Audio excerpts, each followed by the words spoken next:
This is the MOCOFB.com. This is the MOCOFB.com weekly podcast. I don't know what to say, man. It's week 10, Damon. It's just about over, man. We told you guys at the beginning of the season that this thing goes by fast, and lo and behold, here we are. Damon, first and foremost, I just want you to express your thoughts about just the season overall, some of the things that really caught your attention this year, and how you feel about just the kids and the players overall that participated this year. Yeah, looking back at our preseason predictions and some of the things that we thought were going to happen, for the most part, a lot of things have remained the same. I mean, Damascus is still one of the best teams in the state, poised for another state title run. Sherwood and QO are right there. They picked up right where they left off from last year. Both teams are also poised for a title run. Seneca Valley is fighting for the playoff lives, despite their record, which is something we touched on in the preseason. The only things that really caught me off surprise were some of our sleeper teams didn't work out the way we thought they were going to. Right. One of them had technically in Blake. They had clinched a playoff spot, so congratulations to Coach Anderson and the Bengals. But outside of that, we still, for the most part, everything pretty much worked out the way we thought it was going to. So I'm extremely excited for each of the teams that are going to be continuing the season. Individual players have shined this season, starting especially at the running back position. Travis Levy, Marcus Benson, Adrian Platt, all have had stellar years. At the quarterback position, Klingman from Einstein and Desmond Colby have had outstanding years. I mean, I could talk all day about the individual players, but each of the ones that we thought, were going to have big years, they have. For me, I just want to give a big shout out to all the kids that played this season, man. This week is always a tough week. It's bittersweet because, obviously it's the best time of the year with playoff football coming around the corner, but it's also sometimes the end of an era or end of a career that, of multiple kids that we've been watching for a while. For example, Seneca Valley is still alive in the playoff hunt, but this very well could be Adrian Phillips-Platt's last game on Friday. And I just want to, first and foremost say that it's been a pleasure covering that kid, all all 4 years that he's been in the limelight over at Seneca Valley. Nobody could have ever handled it as well as he has. Very humble, just a great kid overall. And I just want to tip my cap to him, just in case if it is his last game on Friday. I mean, it was one hell of a career.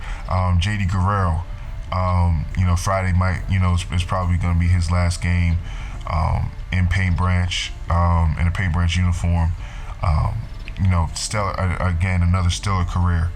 A kid that put his heart and soul into Paint Branch and gave everything he had, played a position that he wasn't originally at one point, and putting his team first, sacrificing for the team, and trying to take some young kids and elevate them to a different point.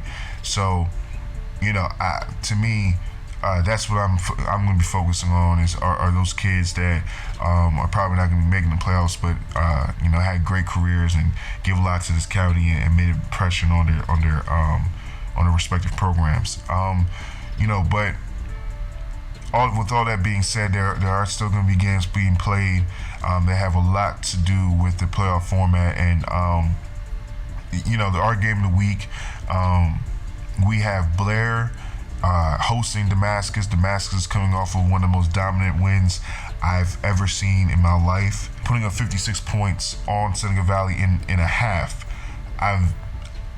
Honestly, I have to really go back in my books to see if I've seen a performance in that kind of game ever.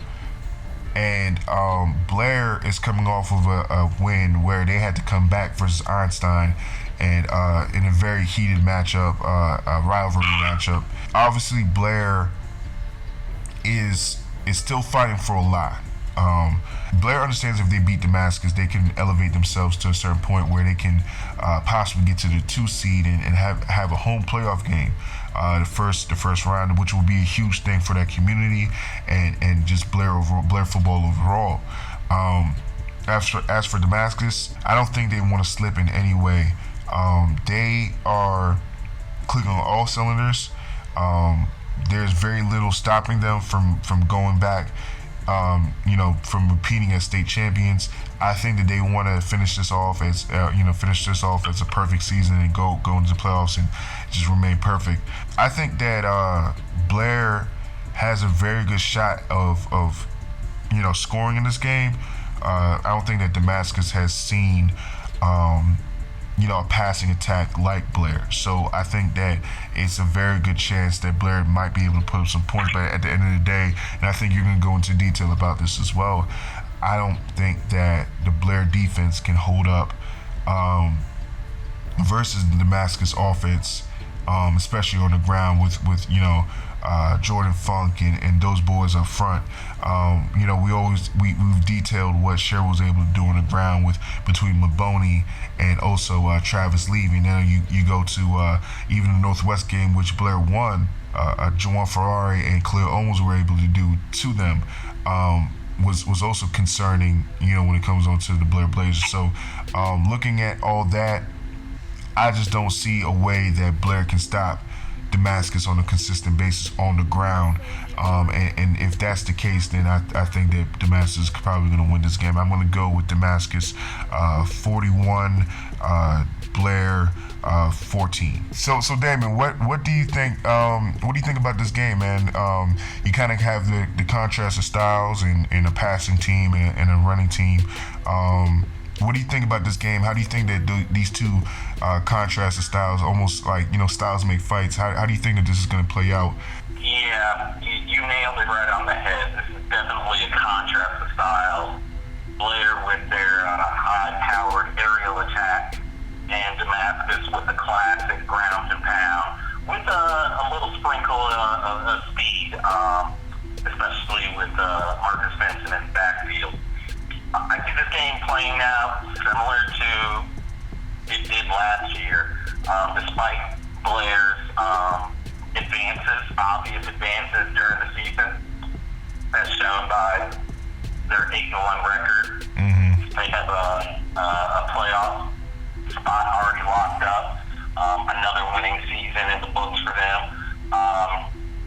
Honestly, I just don't think they're quite on Damascus's level yet. Obviously, Damascus is not only one of the best team in Montgomery County, they're one of the best in the state. And as you mentioned, what's going to do Blair in this Friday is the inability to stop Damascus's offense. Right. With Marcus Benson continuing his all-county, all-state campaign, and now with Elijah Atkins starting to pay dividends in the backfield, and Damascus's offensive line, which is one of the best in the state, doing what they've always done for the past decade or so. It's a tall order for a Blair team to stop that kind of potent offense. I mean, if you really want to have a realistic shot at stopping the Damascus offense, which is putting up an average of 47 points a game, yeah, you have to have a stellar defense. Yeah. And unfortunately for the Blazers, they're giving up 18 points average on the season. Mm-hmm. You're going to really need to have your defense giving up single digits per game if you realistically are thinking about stopping Damascus. Right. And with that being said,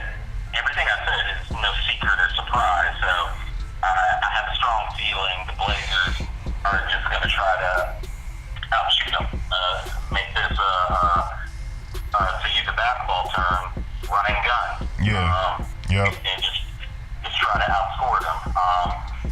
If they want to do that, then they're going to have to do exactly what Seneca did do last week. They're going to have to take care of the ball, like 0 turnovers. Yeah, absolutely. Minimal penalties, and you might have to throw in a couple of trick plays.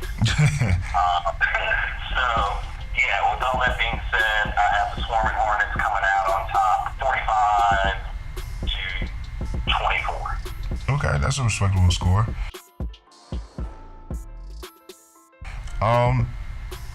That game has a little bit of playoff implications, but the next 2 games really we're going to be talking about are 2 games that probably out of all the games this week are going to have the most playoff implications. We're going to be talking about Rockville and Wootton respectively. Rockville is facing Magruder and Wheaton's facing Watkinsville. Watkinsville was pegged as one of our surprise teams to come up. That, you know, they've had a tough season, a lot of things going on.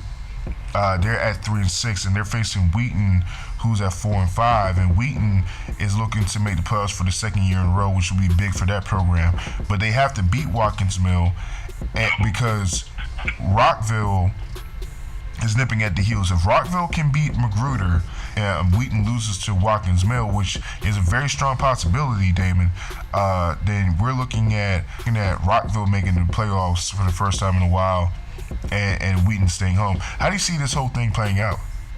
To be honest, I had no idea how this is going to play out. As you mentioned, Watkinsville, they were one of our sleeper teams at the beginning of the season, and for various reasons, it just hasn't played out as we expected. But despite all that, despite, you know, their 3-6 record, Watkinsville still has a shot at the playoffs. Now, they're going to need some extra things to happen outside of their control, but they're still in it. So Watkinsville is definitely coming to play when they travel down to Wootton to take on the Knights. For the Knights, it's a simple equation. They win, they're in, done. Right. They don't need any assistance from any outside games. They just need to take care of business, and they're in the playoffs for the 2nd year in a row. Rockville literally has come out of nowhere. We haven't talked much about them since their opening week shutout versus Walter Johnson, but due to the fact that the region that these teams are in, which is 3A South, there's a lot of teams with similar records to Wootton and Rockville. So, you know, they're playing with the cards they're dealt. Yeah. And here they are in week 10 and a shot at the playoffs. Right. As you mentioned, Magruder is on a 9-game losing streak. So, I mean, if you want to pick an opponent that you have to play in the last week in order for you to get in the playoffs, Oh, yeah. it would be the Colonels. Yeah. Now, with that being said, the Colonels are playing for pride right now. Like, I don't care what level of football or any sport for that matter, nobody wants to go winless, especially with all the hard work that you have put in over the course of the season. Yeah. And I know the coaches and kids at Magruder have definitely been working hard despite their record. Right. So they have nothing to lose. They're playing strictly for pride, and I'm sure nothing would make them happier than to prevent the Rams from making the playoffs. So if anybody in Rockville thinks Friday's game is going to be a cakewalk, they might be in for a rude awakening. Right. So with all that being said, I think Wootton is going to pull it out. It's going to be a close game. I got the Knights pulling it out 27-21, and a close game is going to come down to the wire. And despite their best effort, I think Rockville will be able to beat Magruder. I got them winning 28-7, but with Wootton winning, according to my prediction, it just won't be enough. Okay. I actually have Watkins Mill beating Wheaton. Yeah, I have Watkins Mill beating Wheaton, and I think that. You just talked about pride, right? Yes, sir. I want to see Watkins Mill show some pride right now, right? I want to see some heart from Watkins Mill, and I think that Coach Brown and those boys are gonna get it straight, and I think that we're gonna see Watkins Mill play with a lot of pride, a lot of energy. They've been through a lot this season, and they're at home. I just believe in my mind that Watkins Mill is gonna rise up one last time, and they're gonna look.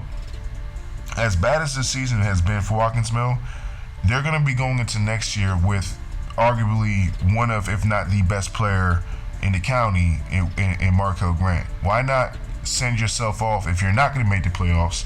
Send yourself off into the off season with a high note, with spoiling Wheaton season and knocking them out of the playoffs and everything like that. I think that it's gonna be a pride game for Watkins Mill, and also you detailed it yourself. It's not like they don't have a shot at the playoffs. They do have a shot at the playoffs. It's not over for them when it comes on to that. So I think that Watkins Mill is gonna play in a very inspired game. I know that this is Daquan Wims' last game, right? Possibly if they don't win. I think that these kids love each other too much to go out on a losing note, and I think that they're gonna rally and get the job done versus Wheaton, and I think that Rockville's gonna beat Magruder, and I think they're gonna Rockville's gonna get in. I think that Watkins Mill's gonna win 21-17, and I think Rockville's gonna win 35-0, and I think that Rockville's gonna go ahead and get into some playoffs for the first time in a while, man. That would be amazing, because you know how much I love me some Rams. Yep, absolutely. That would be amazing if Rockville could pull it off. Absolutely. I think that would be great for the county overall to see Rockville back in the playoffs again. And everybody talks about that region and how it's constructed and everything like that. But I think it's great that it's giving some teams that obviously if things were a little bit different, they would be completely out. Some hope that they can taste a little bit of the playoff atmosphere and everything like that. You know what? I'm gonna say this right now. If Rockville makes the playoffs, I'm changing my avatar and message board to Rockville Ram. Okay, there you go. Yeah, I mean, look, Damon and that little white QO helmet, that's an emotional thing right there. The non-existent white QO helmet. Right.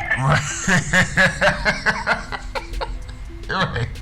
The one that nobody has seen yet, right? Like, I think that's something that Damon has a lot of pride in, and for him to change his avatar to something else, that's big. Oh, that's big. That's huge, man. That's like going to the club with a new girl. If I'm Rockville right now, I'm listening to this, gotta get the job done. When this man is putting his avatar on the line, gotta get the job done, Rockville. Right. We gotta get the job done. Coach Kenton, if you're listening, Hey. spread the word. Hey. I got your back. Hey, gotta get that job done, man. Gotta get that avatar changed, man. But it'd be kind of weird though, Damon. Because I kind of identify you with that, ghost QO helmet, and shifting through all the stuff and all the comments. I always look for that helmet, so it's gonna be hard for me to, kind of identify you when people start attacking the program and everything like that. You coming on there, Well, this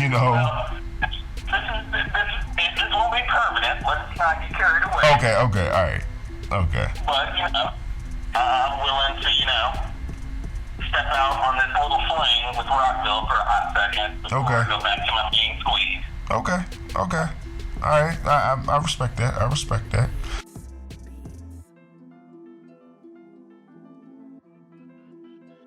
So we have that's very important to our county and everything like that. And let's go through some of the other important games. We have Einstein heading over to Sherwood. Damon, who do you have in this game? Einstein, while technically they still have a shot at the playoffs, it all hinges on them beating Sherwood. And at this point, the Warriors are trying to lock up that home field advantage for at least the first 2 weeks of the playoffs. So even though Sherwood's in, they have something really serious to play for. And I think they're going to show that sense of urgency on Friday when they take on the Titans. And I don't think they're going to let up. I have Sherwood coming out on top, 48-16. I got Sherwood coming out on top, 35-12. I think that Sherwood, they're gonna keep the ball on the ground. They're gonna be kind of vanilla. I don't see them pulling out too much, tricks out. I know for a fact that Mervo is gonna have some scouts out there. I know for a fact Howard's gonna have some scouts out there. I don't think Coach Greer.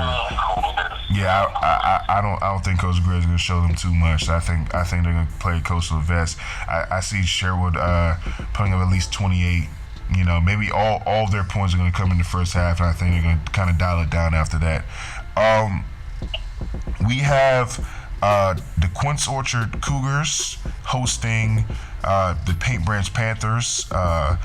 Damon, you've been going back and forth with the Paint Branch people. They've kind of got underneath your skin, Damon. Now the game is here. It's just a few hours away.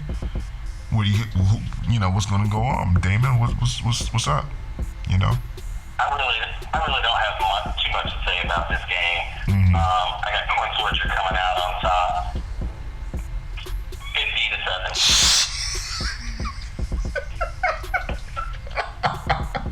50-7? That's my prediction. Okay. All right. Look. 57. Wow. Okay. Look. Let me recover from that.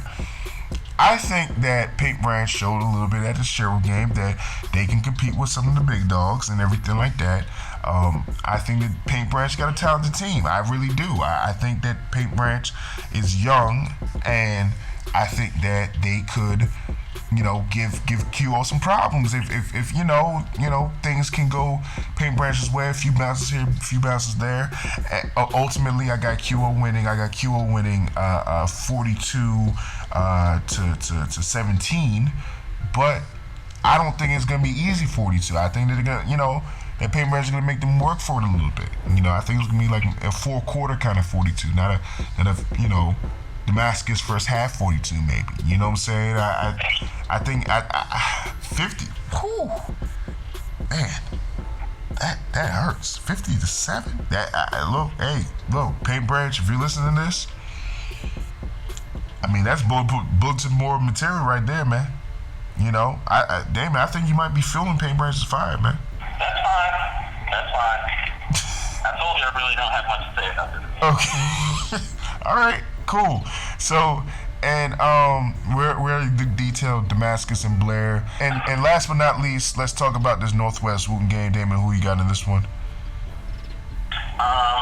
Northwest, believe it or not, is technically, mathematically, still fighting for their playoff lives. It involves a lot of other teams for them not to make it in, but they can pretty much squash all that by handling Wootton on Friday, which I fully expect them to do in dramatic fashion. I have the Jaguars coming out on top, 38-21. Okay. I got Northwest winning 45-28. I think that Wootton's gonna score some points in this game. Great. Wootton's a young team. Man, listen, man. Like, yeah, and I'm glad you said that. Wootton next year, I can't wait till next year already. But Wootton next year is gonna be one of those teams that we're gonna be talking about as a quote unquote sleeper team. But by the time we get to August, I don't know how much of a sleeper team, because they're gonna be going to the 7-on-7s and things like that. I don't know how much of a sleeper team they're gonna be. I think a lot of people are gonna be on the Wootton train by August, September time. But their future is very, very bright.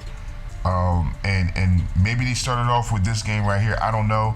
But I think that Northwest is going to go ahead and win this game right here. Well, folks, thank you so much for listening. This is the last podcast that we have before we get into the playoffs. Damon, do you have anything that you want to say before we get out of here? As usual, if you have any questions or comments, you can get at me on Twitter at Nomad Anderson, or you can post a message on the message boards. That's MOCOFB.com. And to all the coaches, all the kids, all the parents, all the faculty, thank you so much for another great Montgomery County football season. As you mentioned at the top, it's going to be the last game for a lot of these kids, and you may not realize it now, but this run that you've had over the past 4 years, you're going to remember it for the rest of your life. Mm-hmm. Your teammates are some of your teammates are going to be your friends, your brothers for the rest of your life. I know it sounds a little ridiculous right now, but trust me. Yeah. 20 years from now, to be like, you know what? Damon was right. Yeah, no, absolutely, man. This is. I still remember my high school days, and obviously, I'm doing a podcast about high school football, so obviously, it's near and dear to my heart. So, I mean, tomorrow is probably gonna be the last time you guys are gonna be on a practice field with your brothers and everything like that, and or today, depending on when you're listening to this. It's going to be the last time you're going to be on the practice field with your brothers, people that you bled and sweated and cried with and everything like that, had good times, had bad times with. Make sure it's special, man. Give your coaches a hug, give your teammates a hug, man, and really savor it, because these times you're not going to be able to even come close to replicating this.